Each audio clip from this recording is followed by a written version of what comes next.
Hi everyone. So today I want to do a little bit of psychoanalysis.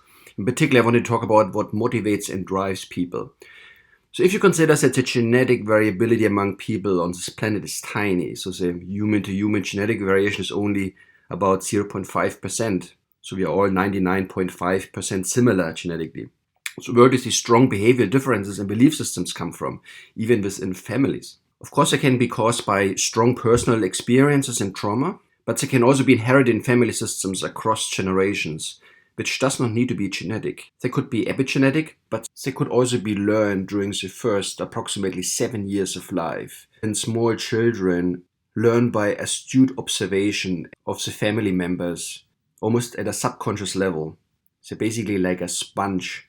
Is a desire to include forgotten family members with difficult pasts or to compensate for experienced trauma and injustice in previous generations, either to their own family or committed by family members to others. I would really like to go after the motivations of German Chancellor Angela Merkel, but here I wanted to start slowly and talk more generally about motivations. So I will talk briefly about Mark Zuckerberg, Donald Trump, Helmut Kohl, and finally Angela Merkel.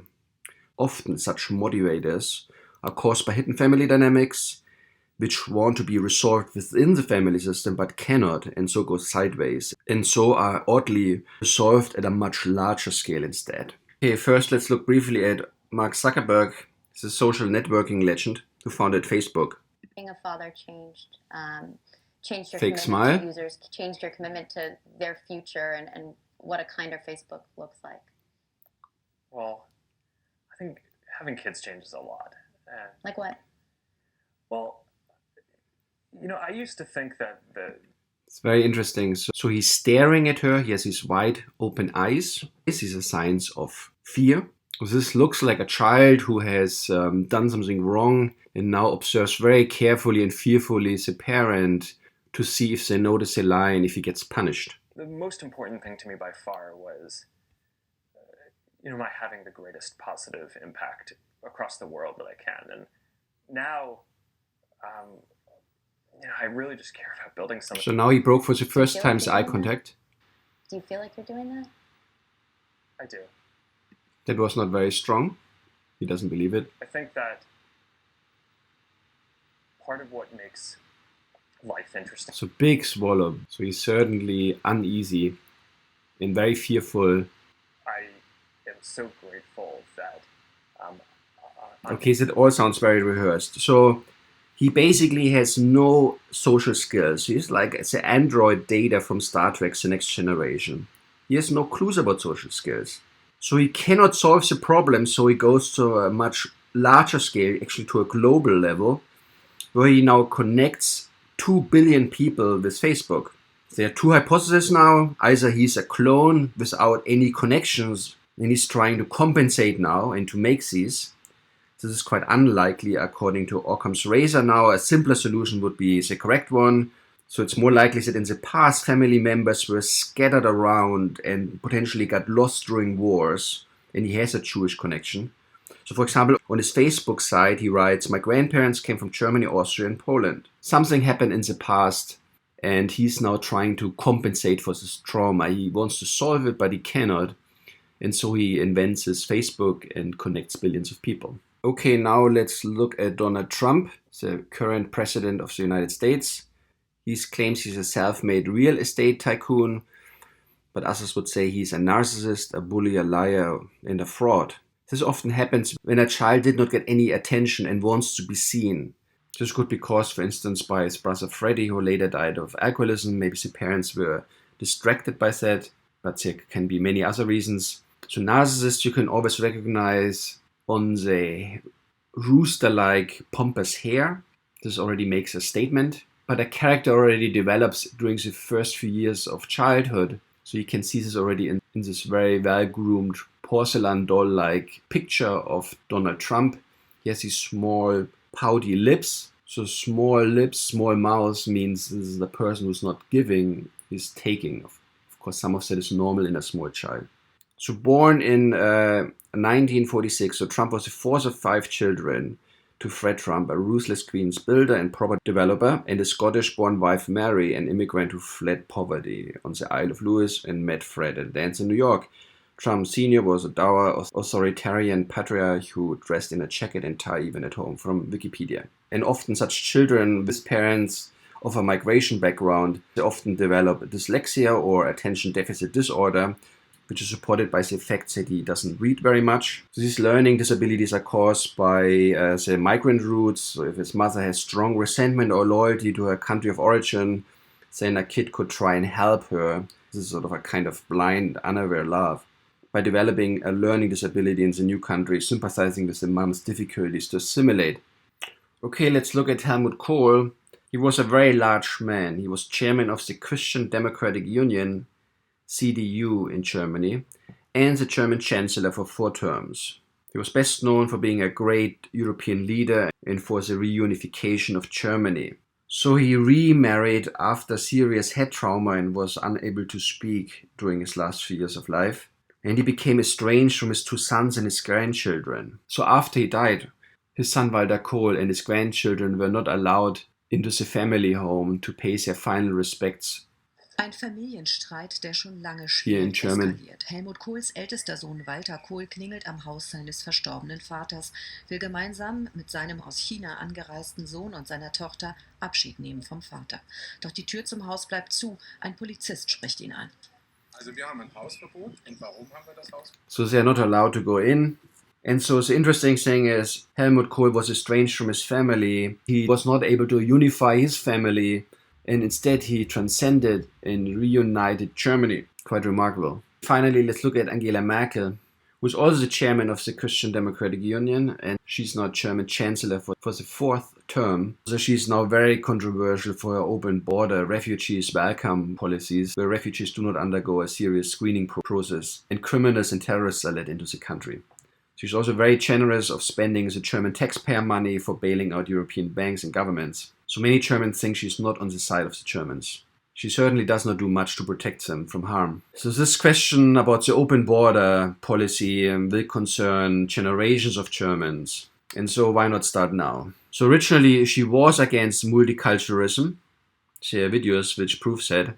But in 2015 she moved the Conservative Party far left and eclipsed the Social Democrats, which are now coalition partners and are disappearing slowly in regional elections. She has no kids. She's often called Mutti Merkel, so Mummy Merkel, by migrants, who she looks generously after. She doesn't believe anymore in Germanness, in German people.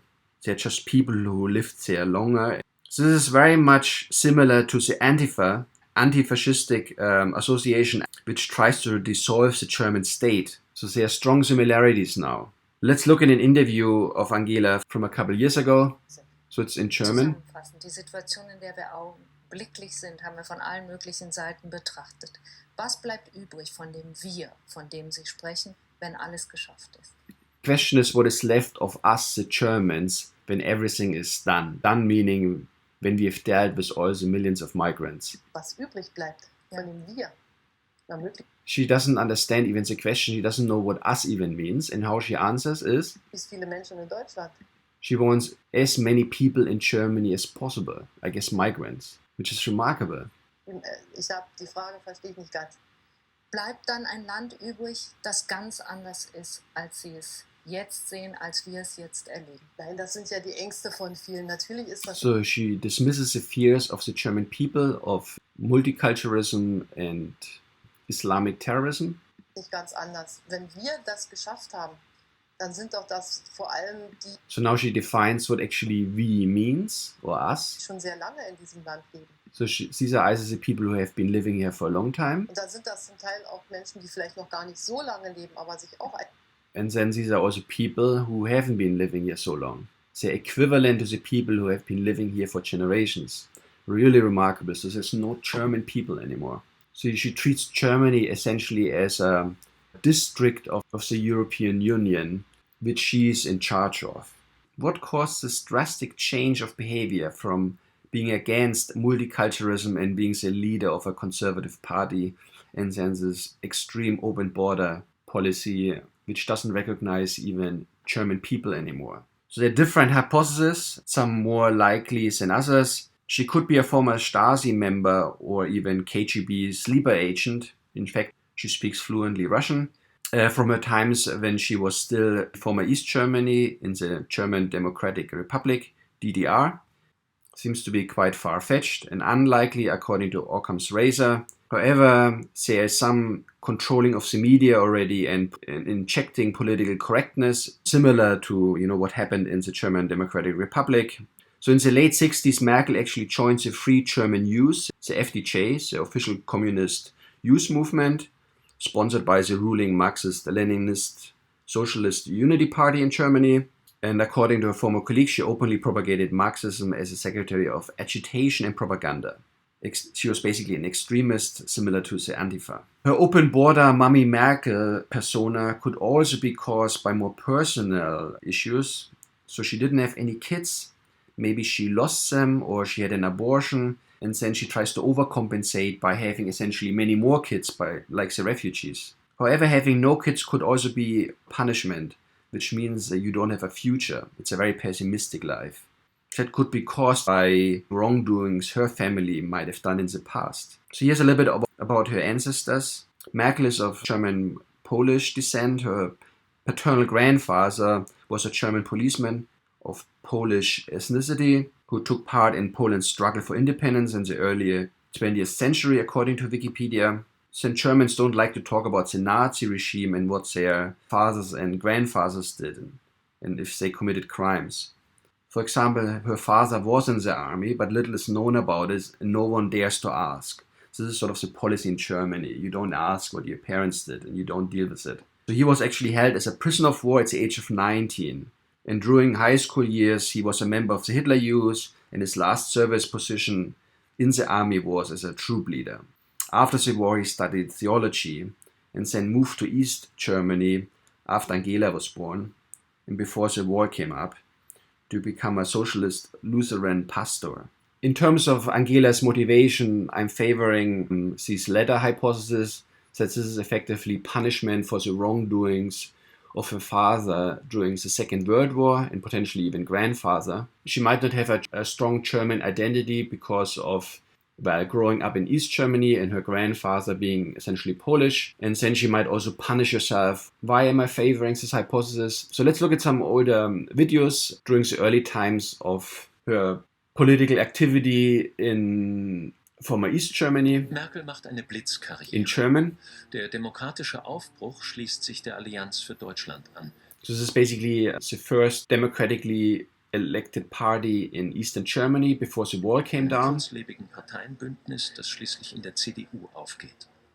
So wird Merkel 1990 stellvertretende Regierungssprecherin der letzten DDR-Regierung. Sie verkauft der Öffentlichkeit, was die Männer entscheiden. She was the spokesperson of that particular party before she later joined the CDU. Im Kabinett sind verschiedene Vorlagen zum Wohnungsbau. Dann ist eine Vorlage zur Verteilung der Infrastrukturmittel. Dann So you see her in her 30s. So what is very remarkable, so she's still quite young, but she has these very strong sorrow and grief lines, which are even more pronounced now. Now she has it on both sides. Often they appear on the left side of the face because this is the side which is controlled by the emotional right hemisphere of the brain. And this is sort of a sign of strong disappointment, having lost someone. This could also be an abortion, but more likely it is caused by wrongdoings of her father and grandfather, and which show up in the face. gibt es die schon angesprochene Verkürzung der Anmeldefrist für vermögensrechtliche Ansprüche. She's trying really hard and she's pushing herself, despite this here. We see this already in her father. Ihr Vater, Horst Kassner, hat den Spitznamen der Rote Pastor. The Red Pastor. He's basically a communist pastor in East Germany. And also he's quite old in this picture. He also has these very strong sorrow and grief lines. So of course at that age it's quite common because as an older person you have lost many people during your life, including your parents, and these lines appear then. It's more remarkable that Angela Merkel has these lines already. Also guilt in the family might have caused Angela Merkel decades later to open the border and promote the decline of Germany. I hope you liked this video. Maybe there's more on Angela Merkel in the future. I don't know yet. Anyway, talk to you next time. Bye.